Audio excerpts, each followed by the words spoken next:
Welcome to Brunswick Beat, Brunswick County's only television news show brought to you by the Brunswick Beacon. I'm Rachel Johnson. And I'm Stacy Manning.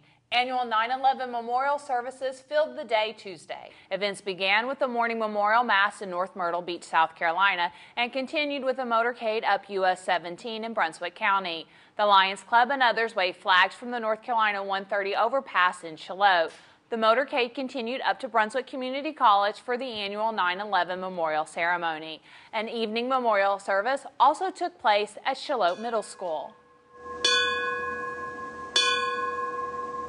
The murder trial of Craig Bryant, the man accused of killing Charlotte realtor Adam Bradshaw in 2008, has heated up. A defense witness testified under oath he had been paid $200 by defense attorney Mike Willis. Other witnesses testified differently than what Willis told jurors they would say. One man was even arrested as he left the courtroom and later called the defendant's family to bail him out. The case is expected to be turned over to the jury later this week. Pick up this week's Beacon or read the story online at brunswickbeacon.com. Dell and Beth Strickland are now about $500,000 richer. The two won more than $660,000 pre-taxes playing Carolina Cash 5 in the lottery. Dell bought the winning ticket at Palms Grocery on Ocean Highway East in Winnebago on September 1st. Strickland, who has worked for 35 years as a wood yard technician, beat the odds of 1 in 575,757 to win the jackpot. It's the largest Cash 5 jackpot awarded to a single winner this year. Another Ocean Isle Beach woman won $10,000 from the lottery. Colleen Funston bought a winning Mega Millions ticket at Food Lion in Sunset Beach. They join a couple from Southport who recently won $100,000 playing Super Lucky Sevens. The Brunswick County Sheriff's Office says a 74-year-old man who went missing earlier this week has been found. Glenn McLuhan, 74, of Ocean Isle Beach, was found in Tennessee Tuesday night. He was taken to a hospital to be examined. The Sheriff's Office spokesman said he was doing fine and his family was en route to pick him up. Two parents spoke out Tuesday opposing Brunswick County Schools' uniform policy for 3 schools in the north end of the county. Parent Ronnie Lewis told Board of Education that he objects to the policy because it's not fair to make students all look the same. He said he served to protect his children's freedoms. Another parent, Amanda Brown, said 2 of her children attend Town Creek Elementary, where parents have been forced to shell out money for uniforms. She said that strains families who can't afford it. Brown also said the school board should enforce uniforms, especially just in 3 schools. Ocean Isle Beach hosted a public forum on Monday night to hear input from town citizens about a sewer deal with the county. It is time to expand the town's facility. The cost is more than $13 million. However, the county has shown an interest in working with the town to provide sewer services. Pick up this week's Beacon for all the details on the proposed plan. On Monday night, several people spoke out against a proposed building moratorium in Sunset Beach. Former Mayor Cherry Cheek spoke at the meeting. She said there has been public perception that a typical beachwear store would be built at the site. Another building would house about 8 businesses, with the remaining land to be used for a miniature golf course. Town council members said the matter was never intended to target any developer and that they were more concerned about appearance. It's taken 3 years, but solar trash compactors have finally been installed at Sunset Beach. They have been installed at the town gazebo at the beach. Town Administrator Gary Parker said it was a first step in the town's long-range plan to be more environmentally responsible. The town is placing recycling and trash compacting units in public areas.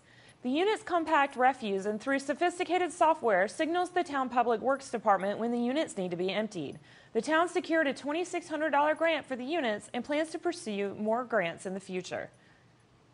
Carolina Shores has approved more tree removals at Carolina Shores Golf and Country Club.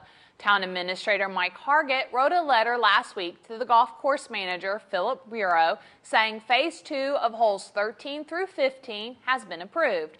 The work will be monitored by town officials. The golf course is responsible for any damages, debris, and cleanup. We continue our walk down memory lane this week with our Looking Back series. The stories are part of a celebration honoring the Beacon's 50 years serving Brunswick County. This week we look at the years 1996 through 1998. Top stories tell the tales of drug busts, plane crashes, nudist camps, feuds, murders, and more. Find all these stories and much more inside this week's Beacon, available on newsstands now.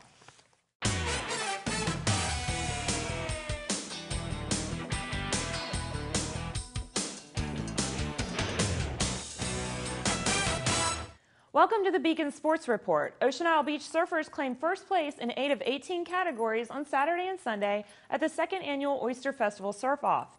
Competition was tough as the event drew surfers from around the region. Pick up this week's Beacon to see who won. The West Brunswick varsity volleyball team defeated North Brunswick in 3 sets September 4th in a Waccamaw 3A-2A conference match in Charlotte. The Trojans raced out to early leads in each set and served a commanding victory over the visiting Scorpions by winning each set by a score of 25-8. The Lady Trojans remain undefeated in league play. The West Brunswick Trojans led 16-14 over Laney with a minute left in the first half of a non-conference football game Friday night, but Laney quarterback Tariq Lane put together a touchdown drive that took the momentum away from the Trojans and gave it to the Buccaneers. The momentum shift allowed Laney to score 14 straight points in the second half en route to a 35-22 victory.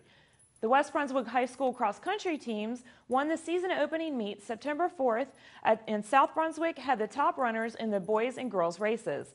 South Brunswick sophomore Grant Huffman was the top finisher, completing the 3.1-mile course in Leland in 17 minutes and 1 second. South Brunswick senior Carmen Hilliard was the top finisher in the girls' cross-country race, completing the course in 20 minutes and 20 seconds.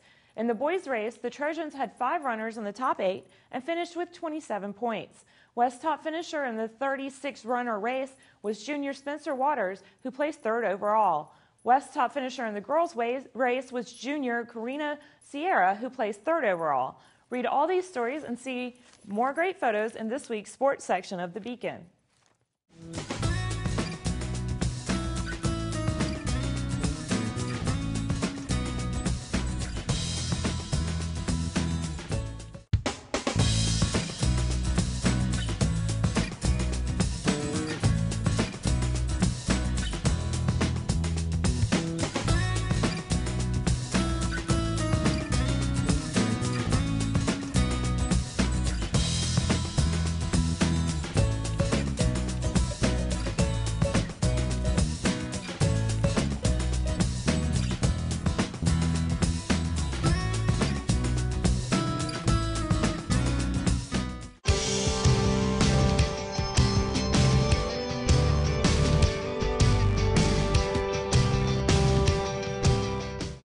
Brunswick County Animal Shelter today with volunteer Mercy McCurdy. Mercy's doing her good deed for the day. She's out here walking dogs. And Mercy, who do you have here today? This is a young female pup, just as lovable as can be.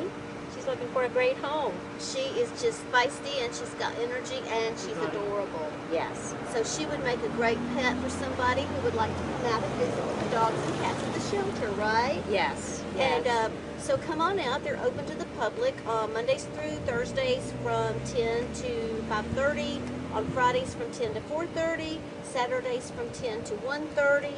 And Mercy, thank you and all your fellow volunteers for all that y'all do to come out here and play with these dogs and cats, and it really means a lot. Thank you. And it's really we're so helpful. glad to be here now. This is just wonderful. Yes, Great things have happened That is to so the shelter. great. The Brunswick County Intercultural Festival shared diverse cultures from around the world last weekend.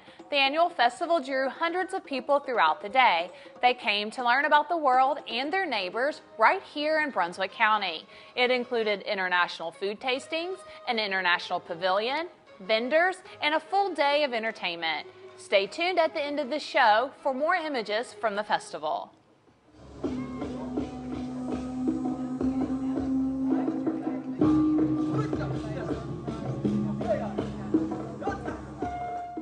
More than 200 people are expected to attend the Brunswick County NAACP Annual Freedom Fund Banquet Saturday night. The event is set for 6 p.m. September 15th at Brunswick Community College's South Brunswick Island Center in Carolina Shores. It's a black tie optional affair, kicking off with a reception and silent auction. Keynote speaker will be Gene Nickel, professor of law at the University of North Carolina and director of the UNC Center on Poverty, Work, and Opportunity. This year's Freedom Fund Award will be presented to John Elliott, Manager of External Affairs at Progress Energy. Event organizer Arthur Mallory said there will also be entertainment. The banquet raises funds for scholarships. Tickets are $40. No tickets will be sold at the door. For more information, Call 762-5811 or 386-9765. It's country fair time at Seaside United Methodist Church in Sunset Beach. The annual two-day fair is scheduled for Friday, September 14th and Saturday, September 15th. Highlights include breakfast, baked goods, crafts, jewelry, books, appliances, and much more. There will be free children's events and live and silent auctions. A chicken dinner catered by Jerome's of Charlotte is slated for 5 to 7 p.m. Friday at the church. The cost is $10 for adults and $5 for children. Takeout is available. For more information, call the church at 579-5753. Are you ready for a little bluegrass music? The Brunswick Beacon visited the Mostly Bluegrass Society's weekly jam this past Friday night at the Charlotte Senior Center. The free jams take place every Friday, rain or shine, from 5:30 until 8:30 p.m. The public is invited. Check out the photographs of the Bluegrass Jam on the Be Seen page in this week's Beacon. We are also featuring video from some of the great bluegrass music that was played at last week's jam.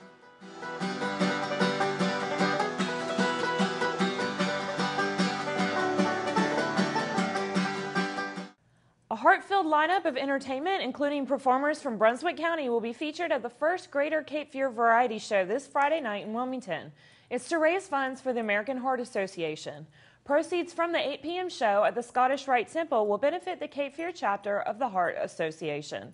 The variety show will feature local performing artists and door prizes.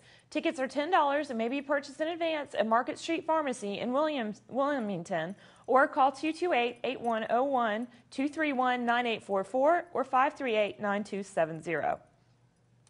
Take off your apron, turn off the stove. It's time to get out of the house and let someone else cook for a change. The Taste of Home Cooking Show, sponsored by the Beacon, is set for Saturday, September 15th at the Odell Williamson Auditorium at BCC. General admission ticket holders are admitted at 4 p.m. The vendor show concludes at 5:30 p.m. just in time for the cooking show, which starts at 6 p.m. There are some tickets remaining. They are $10 each. For more information about the cooking show, call the Beacon at 754-6890 or stop by the Beacon office at 208 Smith Avenue in Charlotte. On September 29th from 10 a.m. until 2 p.m., the Ocean Isle Beach Police Department and the DEA will host a prescription pill drug drop-off at the Lowe's Foods in Ocean Isle Beach. The service is free and it's anonymous. Please say you won't even have to get out of your car to participate. That's all the time we have for tonight, but you can read all these stories and much more in this week's Beacon. If you have comments or suggestions for us at Brunswick Beat, you can email us at brunswickbeat@brunswickbeacon.com. Don't forget to follow the Beacon on Facebook and Twitter. Just search for Brunswick Beacon. Thank you for joining us, and don't forget to tune in next week for a brand new edition of Brunswick Beat, Brunswick County's only television news show. We close out this week's show with more images from the Brunswick County Intercultural Festival.